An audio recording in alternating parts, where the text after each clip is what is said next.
alam, ito na lamang makapaglikha ng mga ganito, lahat ng bagay. Kahit taglay niya ang kalikasan ng Diyos. So, si San Pablo ay nagtuturo na si Jesucristo ay taglay niya ang kalikasan ng Diyos. Hindi sinasabi na may mga taglay siya ng ilang mga kalikasan ng Diyos. Hindi kahit taglay niya ang kalikasan ng Diyos. In totality ito kumbaga absolute. Hindi niya ipinagpilitang manatiling kapantay ng Diyos. Kita nyo, ang turo ni San Pablo na si Jesucristo ay kapantay ng Diyos. Ulitin ko, kahit taglay niya ang kalikasan ng Diyos, hindi niya ipinagpilitang manatiling kapantay ng Diyos.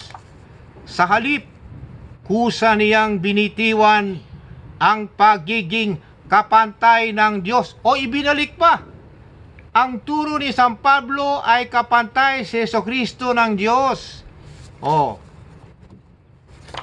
Sa halip, kusa niyang binitiwan ang pagiging kapantay ng Diyos. Kusa, by His own free will.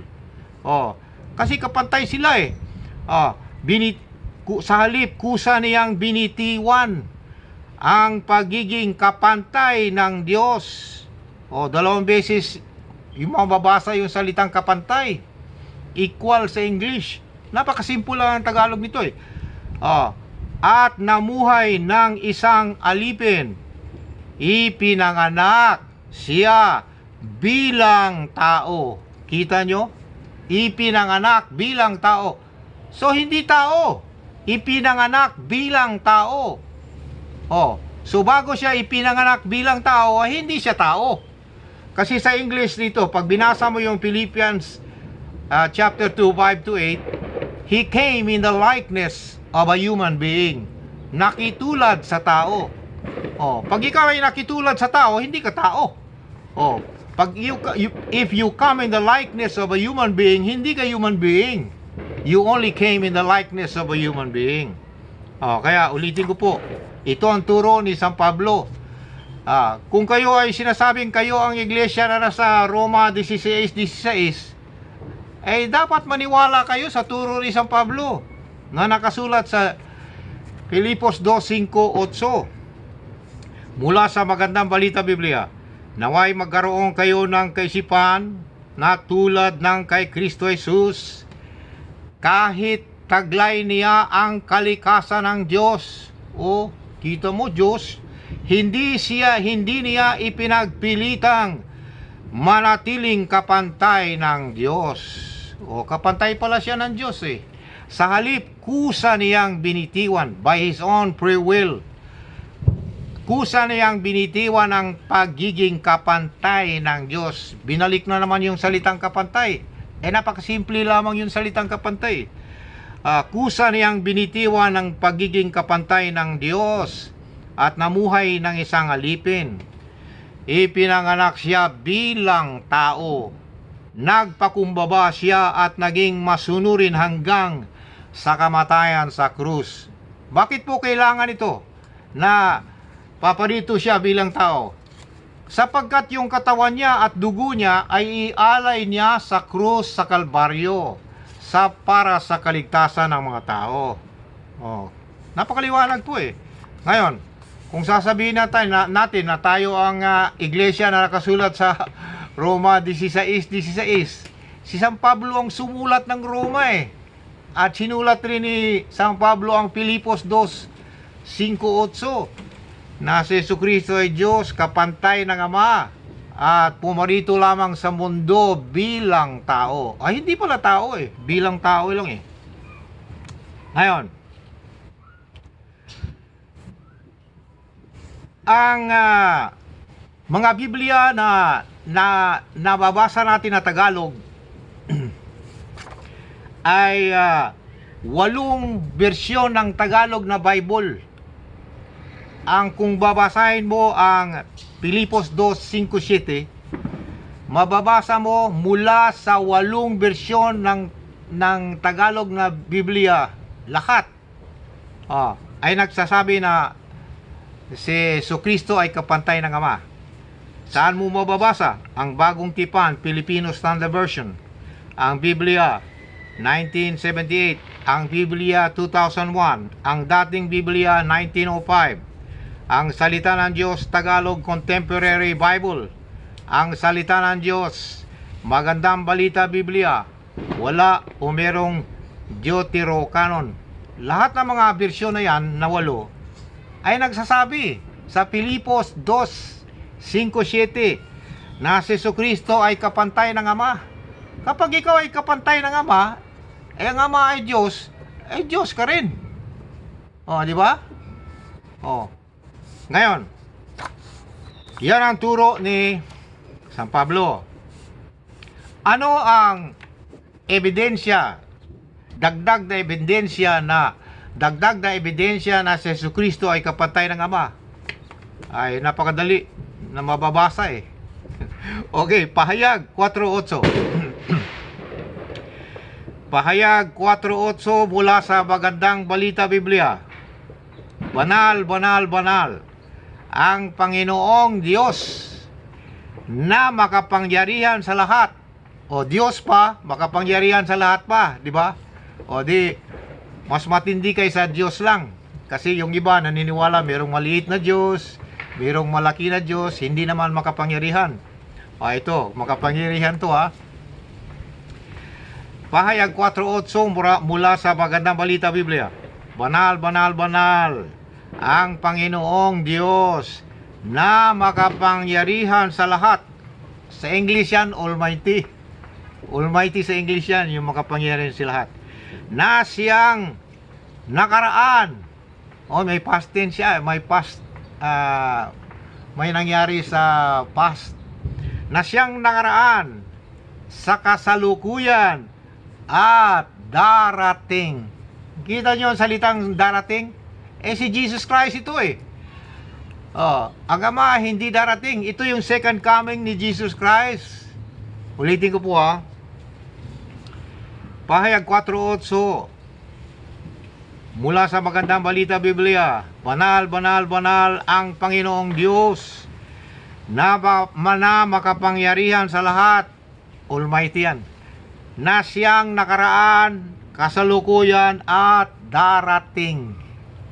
Ang Ama hindi darating. Babasahin ko sa inyo ang talata ng Biblia na ang Ama hindi darating. Pinadala niya si Jesucristo at siyang darating. Si Jesucristo po ito. Second coming ni Jesucristo ito eh. Ngayon, baka sabihin niyo alat tsamba lang yan dahil isang talata lang yan. May pangalawa. Pahayag 1:8 mula sa Magandang Balita Biblia. Ako ang Alpha at ang Omega, sabi ng Panginoong Diyos na makapangyarihan sa lahat. Almighty ang makapangyarihan sa lahat sa English eh. Ang kasalukuyan, nakaraan, at darating. Si Jesucristo ito eh. Sapagkat si Jesucristo ang darating, hindi ang Ama eh. Sapagkat darating si Jesucristo, sapagkat siya ay huhukom sa sangkatauhan. Ulitin ko po. Pahayag 1:8. Magandang Balita Biblia. Ako ang Alpha at ang Omega. Alpha, ang simula yan eh. Yung simula. At ang Omega, ang huli. Sabi ng Panginoong Diyos na makapangyarihan sa lahat, Almighty, ang darating. Si Jesucristo yan, second coming yan eh. Ano pa ang ibang bersyon na darating ang makapangyarihang Diyos, Almighty God? Ang bersyon ng ang Bagong Tipan, Filipino Standard Version, Pahayag 1:8. Ako ang Alpha at ang Omega, ang sabi ng Panginoong Diyos, na siyang kasalukuyan, nakaraan, at siyang darating, ang makapangyarihan sa lahat. Kita nyo, hindi tsamba eh. So, si Jesus Christ ito eh, darating. Ang Ama hindi darating. Ngayon, babasahin ko sa inyo ang talata ng Biblia na kung saan ay binabanggit ang Ama at ang Anak. At sa talatang yan, ang Anak ang darating. hindi ang Ama. Ulitin ko po. Sapagkat yung makapangyarihang Diyos na binasa natin sa Pahayag 1:8 at Pahayag 4:8 ay makapangyarihang Diyos na darating. Ngayon babasahin ko sa inyo na ang anak na si Jesucristo ang darating, hindi ang Ama. Narito. Mateo 16:27. Mula sa Ang Salita ng Diyos, Tagalog Contemporary Bible. Mateo 16:27 mula sa Ang Salita ng Diyos, Tagalog Contemporary Bible. Sapagkat ako na anak ng tao ay darating. Si Jesucristo ang darating. Sapagkat ako na anak ng tao ay darating kasama ang mga anghel at taglay ang kapangyarihan ng Ama. Kita nyo, Ama at anak dito, ang anak ang darating. Ulitin ko po sa pagbasa. Sapagkat ako na anak ng tao, si Jesucristo po yan. Kasi nagkunwaring tao Pumarito sa itsura ng tao. Pumarito bilang tao, nabasa natin kanina. Sapagkat ako na anak ng tao ay darating kasama ang mga anghel at taglay ang kapangyarihan ng Ama. So dala niya ang kapangyarihan ng Ama, hindi ang Ama. Dala niya ang kapangyarihan ng Ama, hindi yung Ama ang darating. Ang kapangyarihan ng Ama, ang taglay niya, the power of the Father ang dala niya. So, hindi darating ang Ama. Dala lang niya ang kapangyarihan ng Ama Dala niya ang power ng Ama. So, hindi ang Ama ang darating. Ulitin ko napakaliwanag po Simple lang to Simple na Tagalog Mateo 16:27. Sapagkat ako na anak ng tao, si Jesus yun, ay darating. Direkta ay darating. Kasama ang mga anghel at taglay ang kapangyarihan ng Ama. Bitbit niya ang kapangyarihan ng Ama. Hindi niya bitbit ang Ama. Okay? So, ang power ng Lord, ang power ng Ama, ang bitbit niya. So, mula sa Ama at anak, ang anak ang darating. Napakaliwanag Bakit? Bakit darating ang anak? Sa araw na yun, gagantimpalahan ko ang bawat isa ayon sa kanyang mga gawa. So, darating ang anak sapagkat siya ay huhukom. Magbibigay hukom sa sangkatauhan batay sa kanilang mga gawa. Yan ang dahilan bakit darating si Jesus Christ. Sapagkat siya ay bibigay hukom. He will judge the living and the dead according to their works. Kita nyo? Sa sinasabi ng ibang tao na hindi na kailangan ng works. Bakit hindi kailangan? Sinasabi dito, God will judge you according to your work. Kaya yung sabi ng iba, total, hindi naman batay sa gawa ang kaligtasan, kaya gagawa na lang ako, patuloy na lang ako sa kamunduhan. Maling turo po yan Ngayon, hindi natin pag-usapan yan dahil mahaba yan So, babasahin ko uli yung Mateo 16:27 na si Jesucristo ang darating, hindi ang Ama. Sapagkat ako na anak ng tao ay darating kasama ang mga anghel at taglay, bitbit, at taglay ang kapangyarihan ng Ama. Bitbit ang power of the Father. Sa araw na yon, gagantimpalahan ko ang bawat isa ayon sa kanyang mga gawa. Yan pala ang purpose ng pagdating, to judge the living and the dead. Magbibigay hukom sa sangkatauhan. Now, ngayon, ang babasahin ko na susunod na talata ay yung deklarasyon ni San Pablo na kapag ikaw ay susuway sa kanyang mga aral na ating binasa, ikaw ay sumpain sa impyerno. Oh. Nabasa na natin yung mga aral ni San Pablo, yung ebanghelyo ni San Pablo na si Jesucristo ay Diyos, kapantay ng Ama, at pumarito bilang tao. Kapag sinusuway mo yan, kinukontra mo yung aral ni San Pablo, ikaw ay sumpain. Pag sinasabi mong, ay hindi Diyos yan si Jesucristo, hindi kapantay ng Ama, hindi pumarito bilang tao, talagang tao lang yan, at yung kalikasan ng Diyos ay wala sa Kanya, ay sinusuway mo yung aral ni San Pablo. At babasahin ko ang talata na kapag sinuway mo ang mga aral, ebanghelyo ni San Pablo, ikaw ay sumpain sa impyerno. Narito po, Galatia 1:7-8 mula sa ang Bagong Tipan Pilipino Standard Version Bible. Ang totoo'y wala namang ibang ebanghelyo, subalit sinabi ko ito sapagkat may mga nanggugulo sa inyo at nagsisikap na baluktutin ang ebanghelyo ni Kristo. See? Subalit sino man ang mangaral ng ebanghelyong naiiba kaysa ipinangaral na namin, kami man ito o isang anghel mula sa langit, dapat siyang sumpain ng Diyos.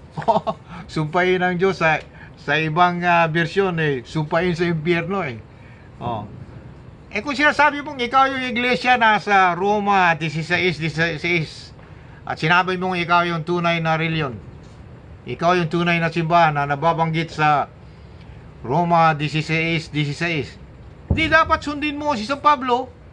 Dapat mananampalataya ka sa kanyang ebanghelyo tungkol kay Jesucristo, na si Jesucristo ay kapantay ng Ama, lahat ng katangian ng Diyos ay nasa Kanya, at siya ay pumarito sa mundo bilang tao. Kung sinusuway mo yan, ay hindi yung ikaw yung iglesia na sinasabi mong mababasa sa Roma 16:16. At lalo na kung yung iglesia dyan is small letter I, hindi ka ikaw. Okay?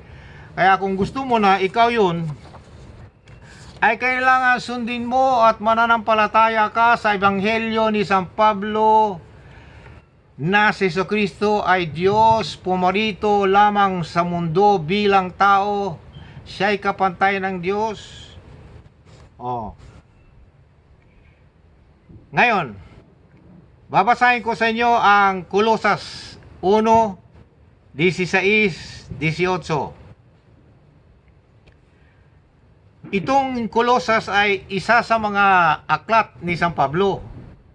Ito'y turo ni San Pablo na dapat nating sundin kung tayo ang tunay na iglesia, na denominasyon o simbahan. Ano nakasulat? Kolosas 1:16-18. Ang salita ng Diyos, Tagalog Contemporary Bible.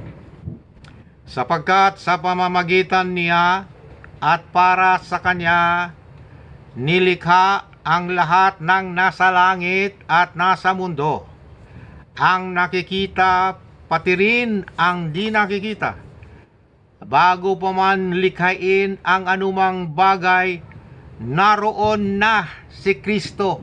Wow! Napakasimple po ito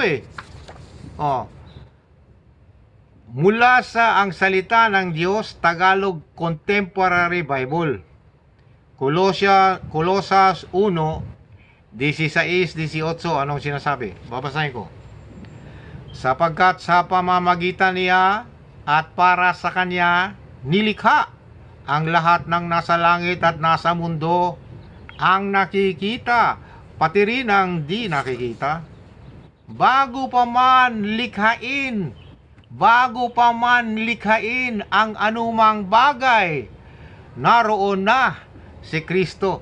Tama ito, sapagkat si Jesucristo ang Alpha at ang Omega Almighty God sa Revelation 1:8. Alpha, simula. Omega, katapusan, ending. No. So, si Kristo ang ulo ng iglesia na kanyang katawan.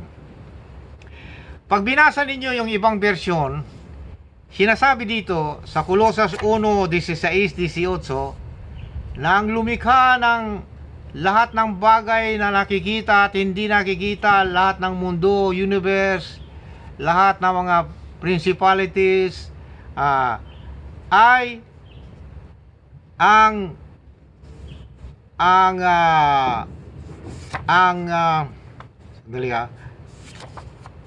si Kristo ang ulo ng iglesia ng kanyang katawan.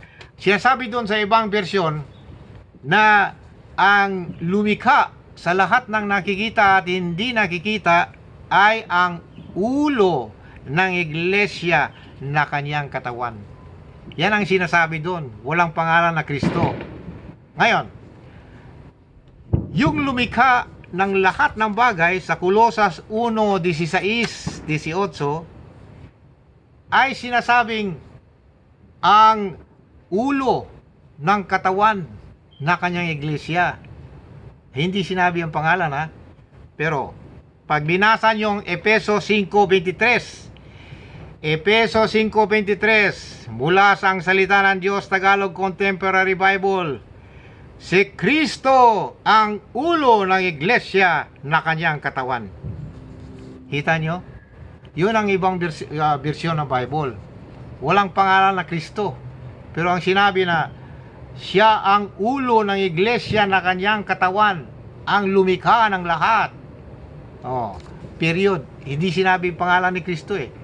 Pero pag binuksan mo yung Efeso 5:23, sinasabi doon na si Jesucristo ang ulo ng iglesia ng kanyang katawan. See? Si Jesucristo ang lumikha ng lahat. Alpha beginning. So, bago pa man nilikha ang anumang bagay, naroon na si Kristo.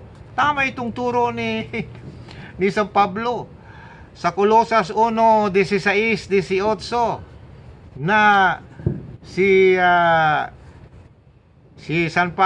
Kristo ay makapangyarihang Diyos sa Revelation 1:8. Revelation 4:8, makapangyarihang Diyos na darating, si Kristo yan eh.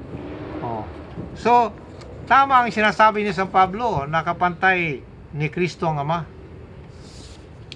Bakit? Si Jesucristo ang Diyos na makapangyarihan sa lahat.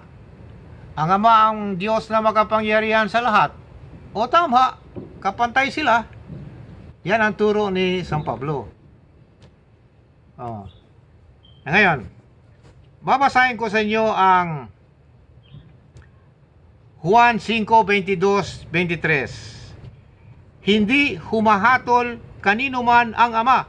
O tama yung binasa natin kanina na ang hahatol si Jesucristo, hindi ang Ama eh. Kaya walang rason ang Ama na babalik na darating.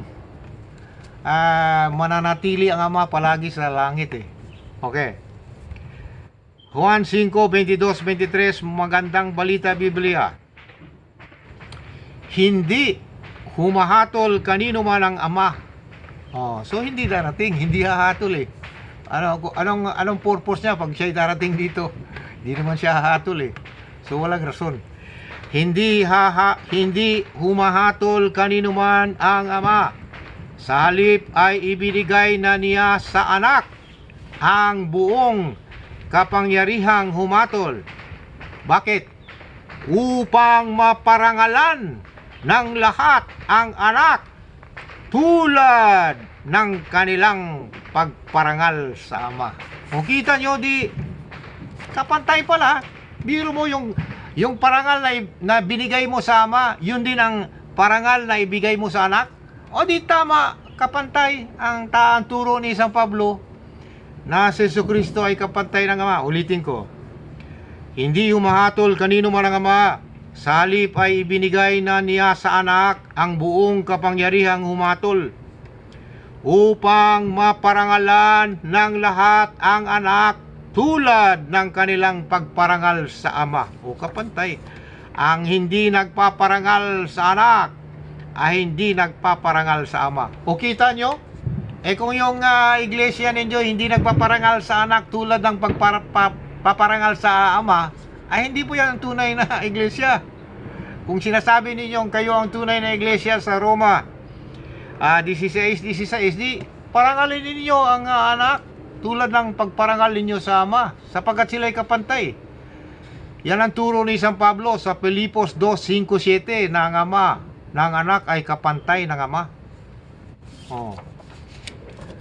Ano ang mababasa sa Hebreo 10:5? Mula sa Biblia 2001. Hebreo 10:5. Kaya't pagdating ni Kristo sa sanlibutan, pagdating bago siya dumating, siyempre, hindi pa siya dumating, wala pa siya sa sanlibutan Okay, napakaliwanag yan, simple logic lang yan Kaya't pagdating ni Kristo sa sanlibutan, bago ka dumating sa sanlibutan, ay wala ka pa sa sanlibutan.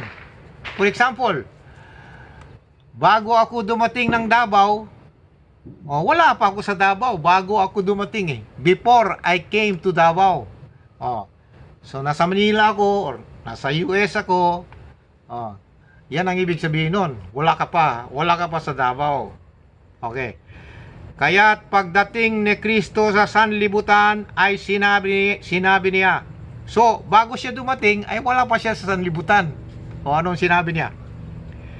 Hindi mo nais ang alay at handog, ngunit ipinaghanda. Okay, kita po ninyo, ipinaghanda mo ako ng isang katawan. Napakaliwanag po na si Jesucristo ay Diyos, sapagkat ang Diyos walang katawan Ulitin ko po, si Jesucristo bilang Diyos ay walang katawan, sapagkat ang Diyos ay walang katawan. Ngayon, ano ang katunayan na walang katawan? Ipinaghanda ng Ama Ipinaghanda ng Ama bago siya dumating sa sanlibutan. Ulitin ko po, Hebreo 10:5 mula sa Biblia 2001. Kaya't pagdating ni Kristo sa sanlibutan, yung hindi pa siya dumating, ay wala pa siyang katawan Kaya't pagdating ni Kristo sa sanlibutan, hindi pa siya dumating Kaya't pagdating ni Kristo sa sanlibutan ay sinabi niya, hindi mo nais ang alay at handog, ngunit ipinaghanda mo ako ng isang katawan. Ipinaghanda siya. So, hindi pa siya, wala pa siya sa katawang tao noon. Hindi pa niya pinasok Hinanda sa kanya itong inihanda ko sa iyo, katawan para pagdating mo sa sanlibutan, paparito ka bilang tao. Yan ang ibig sabihin nun. Simple lang Simple lang ang logic nun Kapag itindihin natin yung turo ni San Pablo, ito yung turo ni San Pablo nabasa natin yung talata na pumarito si Kristo bilang tao. Nandito na naman itong ebidensya na pumarito bilang tao. Ipinaghanda ng katawan. Kasi ang Diyos, si Jesucristo ay Diyos walang katawan ang Diyos. Kaya kinakailangan ipaghanda siya ng Ama sa pagpunta niya dito, sa pagdating niya dito sa mundo, isusuot niya yung katawan na yan. Katulad na, for example, baro. Yung baro ng pulubi. For example, ipinaghanda siya ng baro na pulubi ang baro. Kasi mula siya sa langit mula siya sa sinapupunan ng Ama So wala siyang baro na baro ng pulubi So pagdating niya dito, yung inihanda ng Father na baro ng pulubi ay sinuot niya. Baro ng servant, baro ng katawang tao. Napakasimple logic po yan Ulitin ko po para maintindihan po natin. Hebreo 10:5 mula sa Biblia 2001. Kaya't pagdating ni Kristo sa sanlibutan, pagdating So hindi siya galing sa sanlibutan hindi siya nag-umpisa sa sanlibutan. Hindi rin siya nagumpisa sa katawang tao. Oh, yan ang ibig sabihin nito eh. Hindi siya nagumpisa sa sanlibutan. Hindi rin siya nagumpisa sa katawang tao. Kasi pinaghanda siya ng katawan eh, ng Father. Oh. Kaya't pagdating ni Kristo sa sanlibutan, ay sinabi niya, ipinaghanda mo ako ng isang katawan. O, kita nyo? Kaya yung dumating siya sa mundo, pinasok niya yung katawan na yun. Kaya ang sabi ni San Pablo, pumarito sa mundo bilang tao. Kaya sa Isaiah 9:6, for unto us a child is born. Kita nyo, ipinanganak. Nagkuno rin tao. And his name shall be called the Everlasting Father. Kita mo? Yung bata dyan, pumarito bilang tao. Ang pangalan ng bata, Everlasting Father. Isaiah 9:6, Jesu Kristo yan eh. Oh. Si Jesu Kristo ay Everlasting Father. Ang Everlasting Father ay Everlasting Father. Tama ang turo ni San Pablo na si Jesu Kristo ay kapantay ng Ama. Si Jesu Kristo ay makapangyarihang Diyos, Almighty sa English. Darating, Revelation 1:8. Si Jesu Kristo ay makapangyarihang Diyos, darating, makapangyarihang Diyos, Revelation 4:8. Darating, nabasa natin na hindi darating ang Ama. Si Jesu Kristo ang darating. Oh. So, si Jesu Kristo ang makapangyarihang Diyos, Almighty. Ang Ama ang makapangyarihang Diyos, Almighty. Tama ang tinuro ni San Pablo sa Pilipos 2:5-8 na ang anak ay kapantay ng Ama at lahat ng katangian ng Diyos ay na kay Kristo at siya ay pumarito sa mundo bilang tao at pagdating niya sa mundo ay sinuot niya yung baro niya. Sinuot niya yung baro niya na hindi inihanda ng Ama. Sinuot niya yung katawan niya na baro na katawan ng tao. Why? Bakit? Sinuot niya yung katawan ng tao para ialay sa krus sa Kalbaryo sa kaligtasan ng lahat ng mga mananampalataya. Lahat ng mga sumusunod sa ating Panginoon si Kristo. Sa lahat ng mga iglesia na small letter I, kapatiran yan eh. Oh. So, para sila'y magkaroon ng buhay na walang hanggan. So, yan po ang ibig sabihin ng salitang iglesia sa Roma 16:16. Yan po ay small letter I. Hindi po yan denominasyon. Hindi po yan religion. Hindi po yan simbahan na, kami ang nasusulat sa Roma 16:16. Ay yung salitang iglesia dyan, small letter I, pangkalahatang pangalan. General name. Common noun. Common name. Katulad ng restaurant.